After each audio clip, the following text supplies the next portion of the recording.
Hi again, everybody. Okay, in this video, I want to do a numbers check on the attendance records in Buffalo since the Pegula era started. Coming up. All right, I want to jump on this. Won't be a long one, this one, but I wanted to jump on this just for the record because this year is concerning, folks. This is literally our worst attendance year since the first year of our existence. Really is.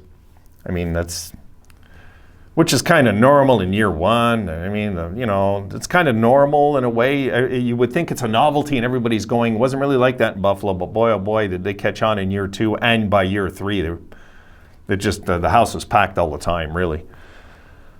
So one clip in this video, guys. And in this clip, you're going to see I started, well, let me show you the clip. Here we go. Okay, you see 2010, 2011. Yeah, I know Pegula's, it's official, they're owners in 2011, but it was in the works in 2010. So let's just leave it from that point on, I figure. Doesn't make much of a difference either way, but I would say that he had his hand in the team in 2010 already, right? So in 2010, 2011, look at the attendance figure. You'll see 18,452. Then in 2011, 2012, 18,550. 2012, 2013, 18,970. And then 2013, 2014, 18,580. And the next year, kind of funny this, 2014, 2015, 18,581. So whichever one of you went to that game, thank you. You guys passed it by one the next year. I don't think I've ever seen that in an attendance. And then 2015, 2016, 18,541. 2016, 2017, 18,592. Now, before going to the close on this, so you see how consistent Buffalo fans are over the years. And this is some bad years, guys. We're talking tank. These are the tank seasons, the rebuild seasons. Let's go back to it. And in 2017, 2018, 18,564. And keep in mind, these other seasons is with a guy named Jack Eichel. 2018, 2019, 17,908. In 2019, 2020, 17,167. And I have a theory what happened there. And then, of course, COVID. And then this year, 8,658 so far. Which, of course, is unheard of in Buffalo. It's unheard of. You see it. Guys, this is just the Pegula era. So imagine back in the LaFontaine era and the French Connection, the attendance never was like this. Never. So what's happening now, my theory is this, okay, is that when we drafted Dahlin, there was a glory in Buffalo again. It's like, oh my God, we won the lottery. Okay, we've got this guy. And then Dahlin doesn't pan out at first like everybody's expecting. They're expecting a superstar right out of the gate, which is normal for first overall pick. It's normal. But ask the Rangers if that's happened already over there with Lafreniere. It hasn't. I could show you a list of guys over the last 20 years that were picked first overall that did not become superstars right away. Sidney Crosby is an exception to the rule. Okay, you got to remember something. Connor McDavid, an exception to the rule. There's certain guys that are exceptions that you knew, no matter what team they go on, they most likely can bring a Stanley Cup there, no matter who gets them. So when we drafted Dahlin, I think we kind of envisioned that Crosby and McDavid mentality, like most people did. But if you took a look at his numbers in that draft, you would see that what was really drafted was more potential than numbers. His numbers weren't staggering. So here we have this guy that everybody's talking about. And I do believe that Dahlin is coming into his own finally this year. I think this year And why I believe it's going to happen this year by the end of the year, guys, is because he never looked so bad as the beginning of this year. And that's usually when the shift happens, okay? This year, it looked like he regressed. It looked like he was in the pits. And we were all talking, God, we got to send him to the minors. And we had the whole debate about me being wrong about the whole, the rules of waivers and all this. It's not, waivers isn't something I really pay attention to. It usually means a player's done. It usually means a player's done, guys. It's not often you pick up somebody on waivers and you get really lucky.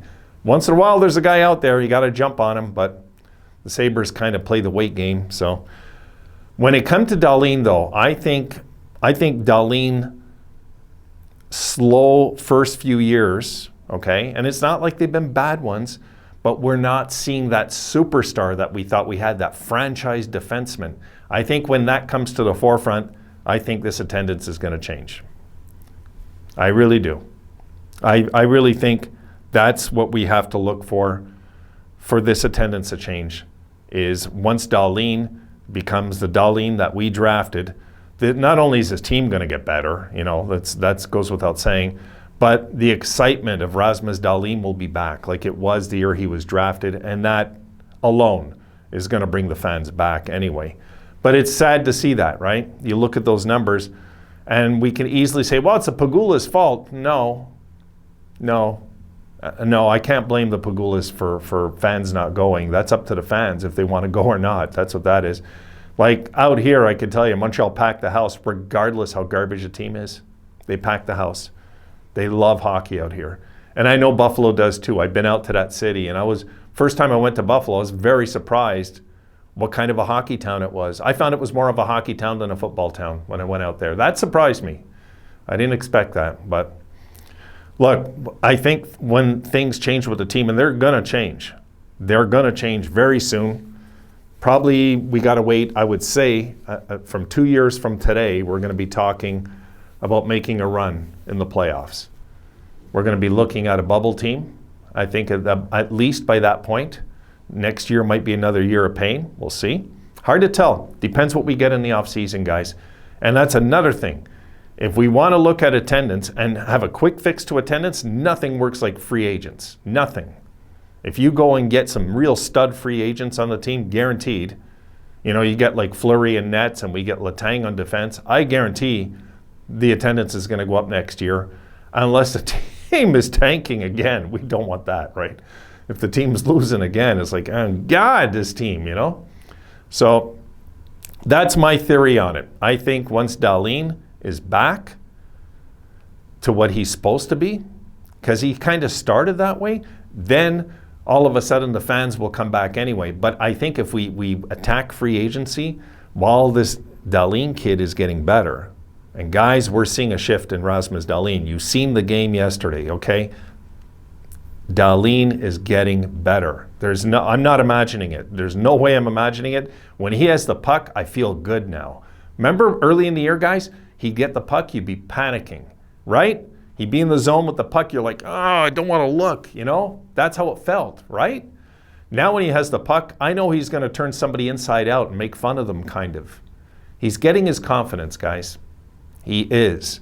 He's getting his confidence. It was only a matter of time anyway. We knew this. You know, to think of trading Dahlin would be insane. It would be, if we think Ryan O'Reilly, okay, was an embarrassing trade, which it's not now. I said it from the beginning when we traded O'Reilly, he has to go.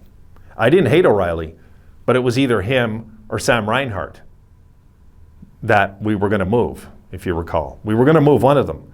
There's no way we could trade a young Sam Reinhart who's not making that big money that guy was for winning faceoffs. No. So we had to move Ryan O'Reilly, and I was at the point we could have signed him to the signing bonus and still traded him, and I would have been good with it, really.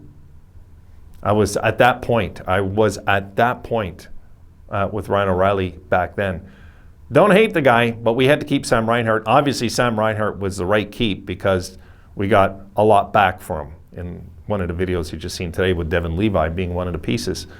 So, and we're not done there yet, guys. Don't forget, we're not done with the Sam deal just yet.